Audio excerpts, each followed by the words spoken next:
Welcome to Newsbeat on Internet Television International. This is our Abuja studio in Nigeria. I'm Christine Opera. First, the headlines.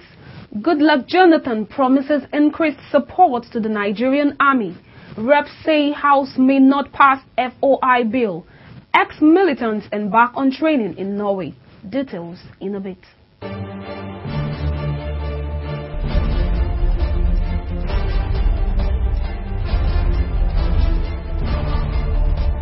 President Goodluck Jonathan has promised the Nigerian army that his government will continue to sustain them as it deepens the professionalism of its officers and works to strengthen social equality and liberty in the country.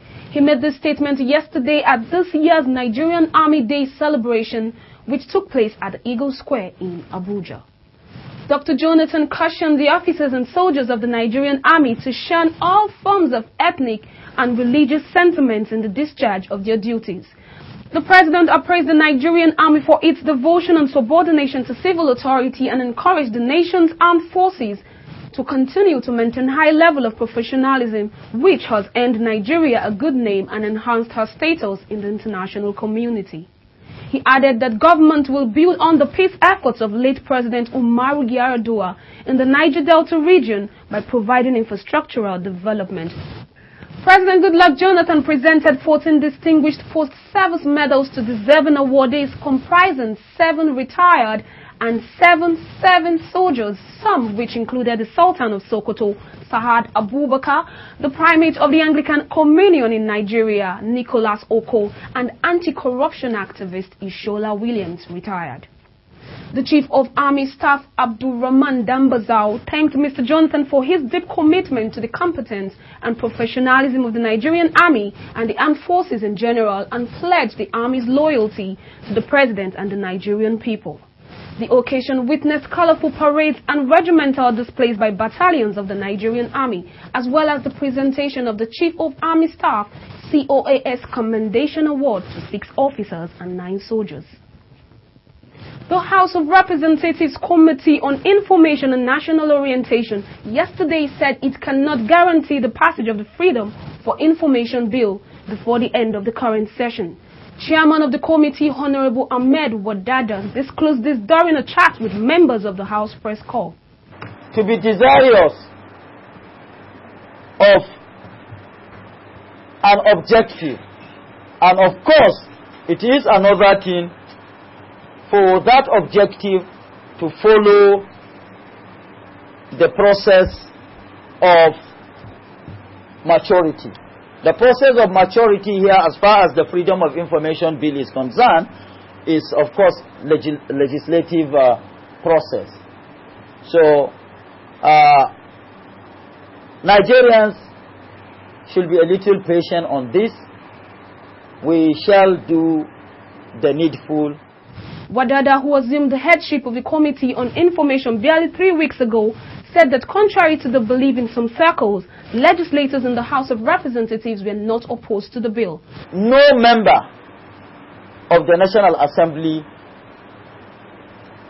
not only the House of Representatives, is against the Freedom of Information Bill. Because the more transparent the system or the polity is, the better for all of us. Wadada noted that the FOI bill will also ensure credible elections in Nigeria. Especially at this crucial and critical period of our political life as a polity, that our government or the administration of Goodluck Jonathan, the President of the Federal Republic of Nigeria, is so desirous and so emphatic on credible election.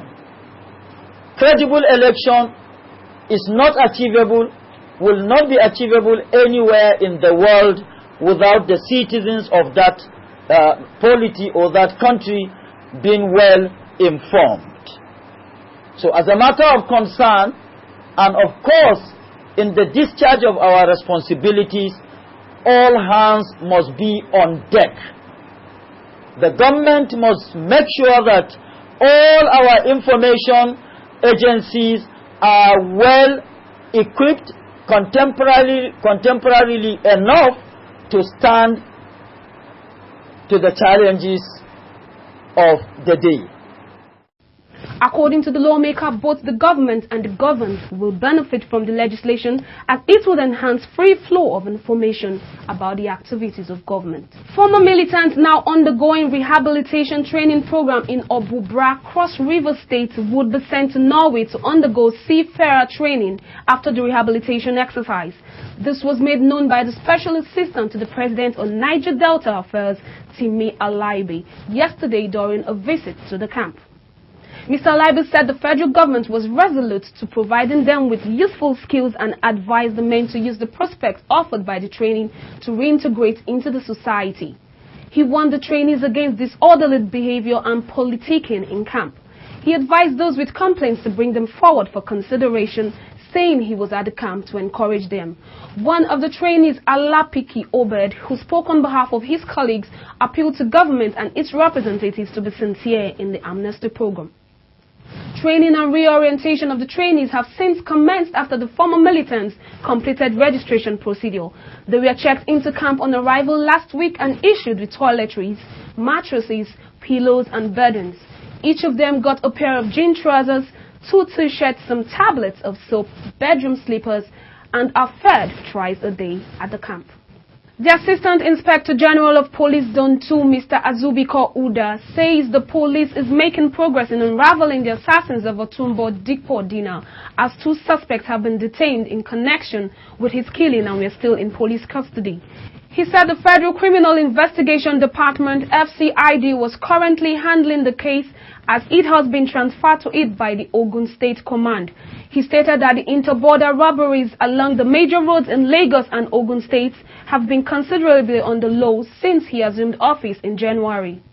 He attributed this to the assistance rendered to the command from the governments of Lagos and Ogun states. Uda said the challenge now is not to control crime but to sustain the gains his team have made in combating crime.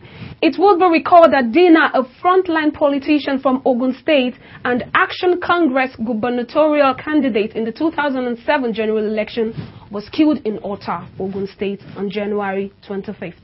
And that's our take on Newsbeat. I am Christine Opera. Thanks for logging in.